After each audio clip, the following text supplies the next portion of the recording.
Facebook video ads are turning into micro movies in 2026, and most marketers still don't know how to write one. I've spent the last year watching people build ads exactly the same way we did in 2018. We start with a hook, we go to the problem, we state a benefit, and we do a call to action, kind of like we're all following the same ancient AIDA-driven stone tablet. And then we all wonder why every ad we make with this formula keeps crashing. Meanwhile, the brands that are actually scaling the hardest aren't building ads anymore. They're making tiny films, micro movies, short stories that are kind of designed to get their audience to stop, click, and buy. I truly believe that this shift is not random. It's deeply psychological. Story architecture is built into the mind of your customer. It's pattern recognition that their brain already knows, likes, and trusts, and it's very much performance-based storytelling, and it's about to be everywhere in 2026. So let's get you caught up on how to make these types of ads. Before we talk about scripting your very first micro movie, we need to define it, because a micro movie isn't just a long ad. It's not about hiring a director or chasing like high production quality. A micro movie is very, very simple. We're gonna take a message, a tiny narrative, a story, and we're gonna build a 30 to 60 second trailer out of it. So you can think magical places, different ways to tell stories around like character development and setup. It's gonna use the same ingredients real films use. So we start with the setup, we build some sort of tension or conflict, and we end with emotional payoff. The difference here is that everything is compressed.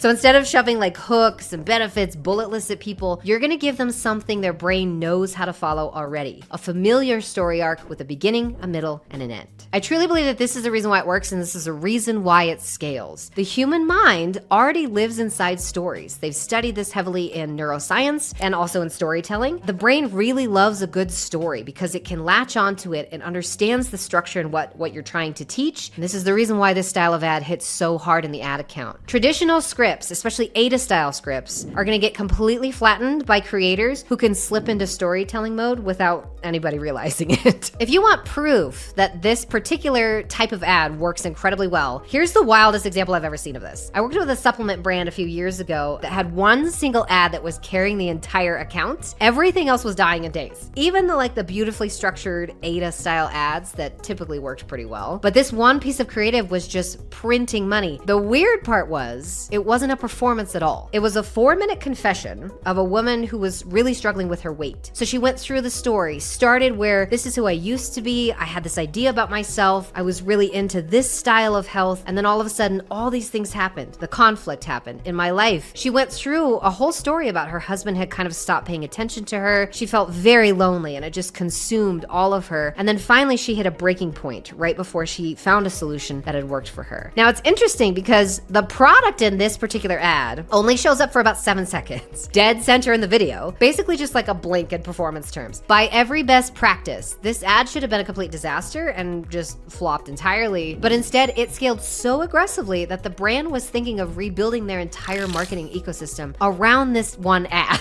This worked because it wasn't an ad. It was a story with a real narrative spine, right? The viewer wasn't being pitched at all. They were just being pulled into the story of this woman and how she struggled with her weight and what she was really feeling around that experience. And that's the core of micro movies. They're short ads built on story architecture, not sales architecture. Whenever I teach this framework, I get the same 3 questions that come up. So we're gonna go through them right now. The first one is always, how do I fit a real story into a 30 to 60 second ad? I think people hear story and they imagine like novels or TED Talks, none of which is gonna fit inside a short ad. But micro movies are different. They're not supposed to be long. They're compressed, right? So I want you to think less novel, a little bit more movie trailer. The structure of the story is gonna carry the meaning, right? So the length of it doesn't quite matter at all. You can also do micro movies in 15 seconds if you really get creative with it. And if you want to stretch this emotional arc, you can really just fit this into any runtime that works for you. The second question I usually get is, which story structure am I supposed to use? There are a ton of frameworks, a lot of which you've probably already heard. Hero's journey, 3-act, free text pyramid, before and after bridges. You don't need to memorize story frameworks. The rule is very, very simple here. Under every ad, every click, every micro decision that happens in your ad account, there's really only 12 emotional avatars that are driving the show. And the emotional avatar that you're going after needs a very specific story. So whether you're going after the avoider avatar or the protector avatar, maybe you're going after the idealist or the validator, whichever avatar you're going after, they all respond differently to different story types. So say for instance, you're going after the avoider and they really want to feel calm because they avoid things quite heavily. We need to tell a story that shows them that avoiding things may not be in their best interest. So we might want to tell a story that uses uses the hero's journey so they can see where they're headed if they keep avoiding things. If you're going after like soothing the protector, maybe we use the 3-act structure so that we can help them understand this is safe, this is safe, this is safe. You repeat yourself a lot and help them understand the journey is not nearly as hard as they think it is. If you want to empower the builder, we might use something like the Pixar story framework so you can show them here's where you're starting, here's the journey that you're about to go on, and here's where you're going to end up if you really want to see that kind of transformation. When you know the emotional avatar you're going after, whether it's to calm people, soothe them, accelerate their success, the right structure is going to become obvious. And I use ChatGPT a lot to help me with selection of the right story structure. The third question I always get is, where does the product go? Beginning, middle, or end? If you introduce your product too early, the ad is going to collapse into just like, oh, okay, yeah, that's an ad. I'm just going to skip it, scroll. If you introduce it too late, performance is going to tank. So in micro movies, you really need to start introducing your product right at the moment where the emotional shift is happening. This is the exact point where the viewer can see possibility in the story, right? So oftentimes this is like right at the peak of the story where conflict is getting really hard and now we need to make a decision. Which way do I go? This is the reason why that supplement ad dropped the product dead center in their story, because the product here wasn't the hero. The hero was actually the woman in this particular case. The product was just the bridge. The story was carrying all of the weight. The product was just delivering the change. Now, if you want to test this in your own ad account, here's exactly how to build your very first micro movie. Step 1, before you write anything, I want you to ask, what's the emotional job this ad is trying to accomplish? Are we trying to move someone from stuck to hopeful? Are we trying to help them feel seen when they feel invisible currently? Are they trying to go from overwhelmed to more calm? What are we trying to accomplish, and which story structure is going to get them to that goal? Step 2 here is to pick your structure based on that emotional job. So if it's a transformation story, I want you to use things like the before and after bridge so we can see where they were and where they're about to go towards next. If it's more urgency driven, you can actually still use things like AIDA or problem, agitate, solution. We want to help them understand transformation is still a part of this story, but urgency really causes people this need to go after a solution needs to be very carefully worded and very carefully structured so that they see the benefit of moving forward. If you're trying to go after an identity shift, I suggest you use Hero's Journey or Pixar Story Framework. These two have been proven many, many, many times to take people on a journey before they actually see the transformation and identity shift. It's the journey that's most important though. So use those if you're trying to get people to experience an identity shift. Step 3 here is to write the human story first. And I know this is going to be really hard for a lot of you marketers out there. I want you to completely ignore your product at this point. I want you to tell a story first, meaning start at a beginning, develop your characters, walk through the middle of it where they're going through some sort of a conflict, help them understand why these things are necessary, then end it with some sort of an emotional resolution like we talked about. Give them something to take away. They're finally at peace. I finally feel calm. I'm no longer overwhelmed. Make sure you resolve the story in some way that the audience can take something from it. Tell these stories like you're explaining someone's struggle and breakthrough to a friend. Just tell the story. We're going to add the product next, but for now, just tell a very good story. Step 4 in here, now you can go back and drop your product in at that exact shift moment, that point around like 40 to 50% of the way through your story where possibility is starting to enter the frame. So in a 30-second ad, that's going to be around 12 to 15 seconds. If you're going longer, a 60-second ad, that's going to be around 30-ish seconds. But I don't want you to make the product the hero. So try really hard not to shift towards sell mode. You don't want the product to become the last half of the ad. The only thing you want is for the product to be the bridge between here's where I was and here's where I'm at now. And that's basically it. Story first, product second. I want you guys to test these a little bit against your traditional like hook, problem, benefit, call to action, and then see what happens, because micro movies are gonna be one of the biggest trends for 2026. And if you can get really good at it, you're gonna be years ahead of all of the other advertisers who are still stuck on those AIDA frameworks.